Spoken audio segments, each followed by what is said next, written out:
بسم اللہ الرحمن الرحیم۔ السلام علیکم ناظرین، آج ہم بات کریں گے کہ معیشت سے اخلاقیات کو اگر الگ کر دیا جائے تو اس کے معاشرے کے اوپر کیا اثرات مرتب ہوتے ہیں۔ پہلے تو یہ چیز سمجھنی ہے کہ معیشت اور اخلاقیات کیا یہ الگ الگ چیزیں ہیں یا معیشت کا اخلاقیات کے ساتھ کوئی تعلق ہے۔ سب سے پہلے ہم اللہ کے نبی صلی اللہ علیہ وسلم اور صحابہ کرام کے زمانے کو دیکھیں گے، اس کے بعد جو اس وقت معاشرے کے اندر معاشی نظام رائج ہے اور اخلاقی نظام رائج ہے اس کے ساتھ ہم موازنہ کریں گے۔ اللہ کے نبی صلی اللہ علیہ وسلم جب مکہ سے ہجرت کر کے مدینہ تشریف لے آئے تو اس وقت مسلمان بڑے غریب تھے، مال و دولت جو ان کا تھا، جائیدادیں وغیرہ، گھر تھے، وہ سارا انہوں نے مکہ کے اندر چھوڑ دیا تھا اور بغیر مکان کے، بغیر زمین کے، بغیر جائیداد کے، بغیر مال و دولت کے وہ مدینہ آ گئے تھے۔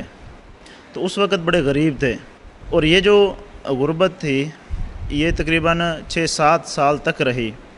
حضرت ابو ہریرہ رضی اللہ تعالیٰ عنہ 7 ہجری کو مسلمان ہوتے ہیں۔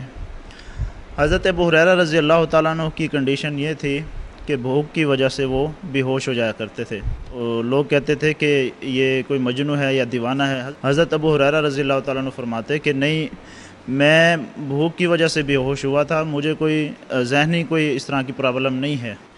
اسی طرح صحابہ صفہ تھے، انتہائی غریب تھے، لیکن اس سچویشن میں بھی، اس غربت میں بھی ان کے اندر نہ چوری تھی، نہ ڈکیٹی تھی، نہ رشوت تھی، نہ جھوٹ تھا، نہ برائی اور بے حیائی تھی، نہ امانت میں خیانت تھی۔ یہ جو معاشرتی خرابیاں ہیں یہ بالکل نہیں تھی۔ پھر ایک وقت ایسا آیا کہ مسلمانوں کے پاس اتنا مال آیا کہ ایک شخص صدقہ دینے کے لیے گھر سے باہر نکلتا تھا اور پورے شہر کے اندر کوئی بندہ صدقہ وصول کرنے والا نہیں ہوتا تھا۔ خود ابو ہریرہ رضی اللہ تعالیٰ عنہ، جن کا میں نے ابھی آپ کے سامنے واقعہ ذکر کیا ہے، ایک وقت تھا کہ مدینہ کے اندر بھوک کی وجہ سے بے ہوش ہو جاتے تھے، اور ایک وقت ایسا بھی آیا کہ حضرت ابو ہریرہ رضی اللہ تعالیٰ عنہ اسی مدینہ شہر کے گورنر تھے اور ریشمی رومال کے ساتھ ناک صاف کیا کرتے تھے۔ یعنی اتنا مسلمانوں کے پاس مال دولت زیادہ ہو گیا۔ اب اس سچویشن کے اندر بھی مسلمانوں کی جو مولیرٹی تھی، مسلمانوں کے جو اخلاقیات تھے وہ کبھی نہیں گرے۔ ان کے اندر نہ جھوٹ، نہ غیبت، نہ چغلخوری، نہ برائی بے حیائی، نہ کرپشن، نہ رشوت، کچھ بھی نہیں تھا۔ اب یہ جو ڈیفرنٹ حالات تھے معاشی طور پر اگر ہم دیکھیں مسلمانوں کے، ایک طرف بالکل غربت تھی اور ایک طرف مال و دولت کتنی فراوانی تھی کہ کوئی بندہ شہر کے اندر صدقہ وصول کرنے والا نہیں ملتا تھا۔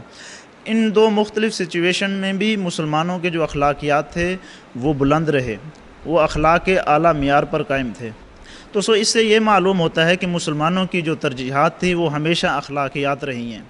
اسلام ہمیں پیسے کمانے سے منع نہیں کرتا، اسلام ہمیں صرف یہ کہتا ہے کہ آپ حلال طریقے سے کمائیں۔ حلال طریقے سے جب آپ پیسہ کمائیں گے تو وہ جتنا مرضی آپ کما لیں، اسلام اس کو اپریشیٹ کرتا ہے۔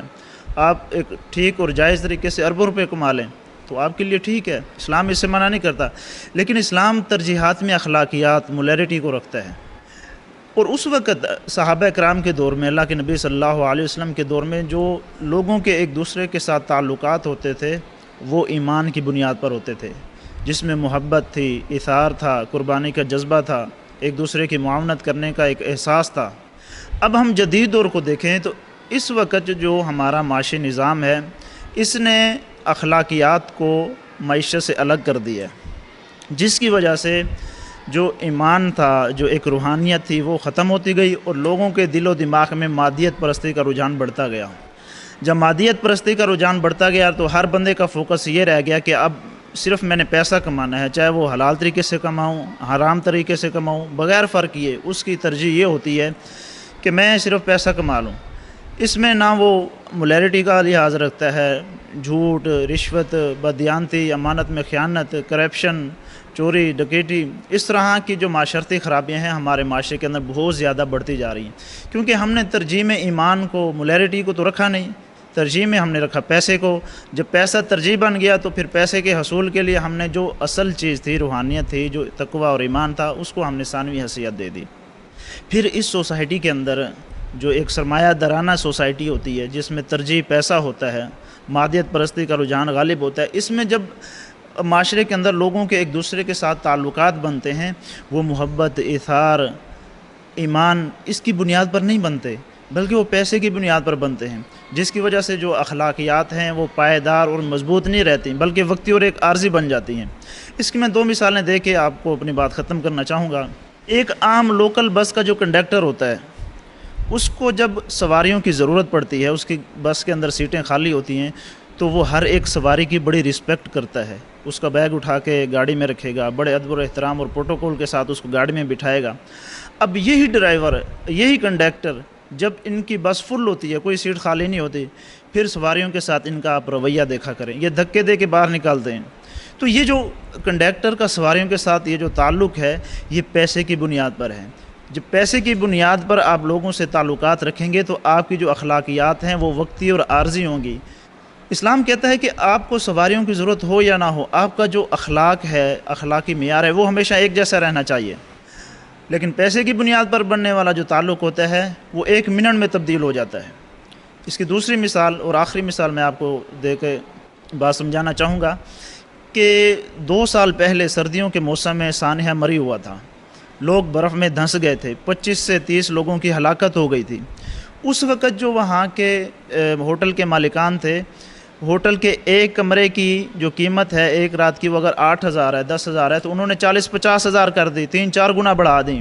ایک گرم ابلا ہوا انڈا جس کی قیمت 30-35 روپے تھی، 200-250 کا کر دیا۔ لوگ برف میں دھنس گئے، لوگ یہ قیمت پے نہیں کر سکتے تھے، لہٰذا کئی لوگوں کی جانیں ان کی اس بے رحمی کی وجہ سے چلی گئیں۔ تو یہ جو ہوٹل کے مالکان کا اس وقت کے سیاحوں کے ساتھ جو تعلق تھا، یہ ایمان کی بنیاد پر نہیں تھا، یہ محبت اور اثار کی بنیاد پر نہیں تھا، بلکہ پیسے کی بنیاد پر تھا۔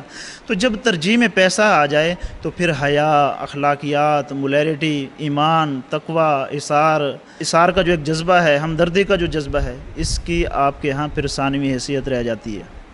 تو اللہ تعالیٰ ہمیں اس چیز کو سمجھنے اور ترجیح میں ہمیشہ اپنے ایمان کو، تقوی کو، پرہیزگاری کو، حیا کو رکھنے کی توفیق دے۔ والسلام۔